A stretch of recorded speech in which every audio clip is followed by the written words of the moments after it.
After that introduction, we will study the text of the poem, Sweetest Love, I Do Not Go. Sweetest love here is a term which John Donne used to address to his beloved wife.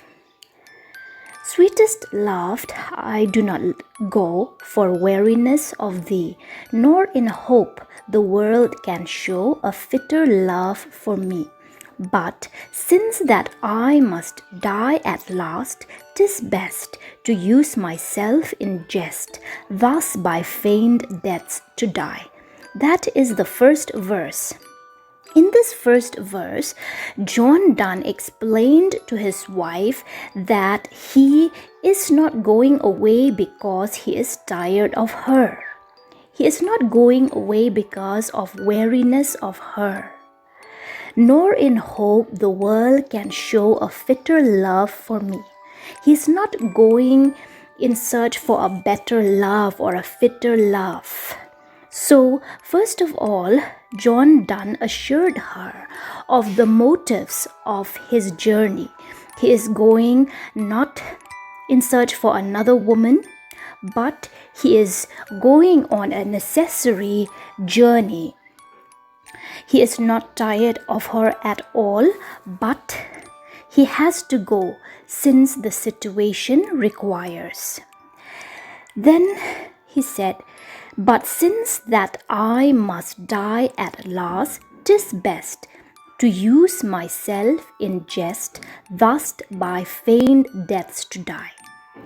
He said that since he would die at last, every human being has to die one day. So it is best to use himself in jest or as a joke to pretend that he would die. Feigned deaths means pretended deaths. He knew that a time will come when he would die. His wife would miss him terribly.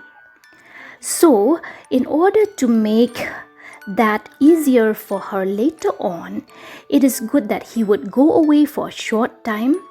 She would miss him. She would get used to the separation. Then when his real death would come someday in the future, she would not find it too painful anymore. Death is permanent separation from a loved one. When John Donne would go away for a short while, she would miss him. It would be like a kind of temporary death because she will not be able to see him. So by this pretended death, she would be able to go through the pangs of suffering, of missing him in his absence.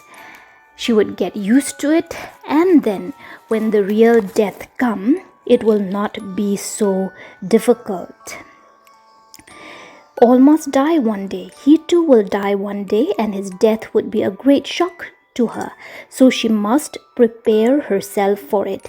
In fact, according to Donne, she can take this temporary departure as a mock imitation or a pretended imitation of death. He goes on to add that when such pretensions are frequently or often repeated, she would get used to separation, and death, when it comes, will not cause her much pain and suffering, as she would be accustomed to the pangs of separation. So that is the explanation of the first verse.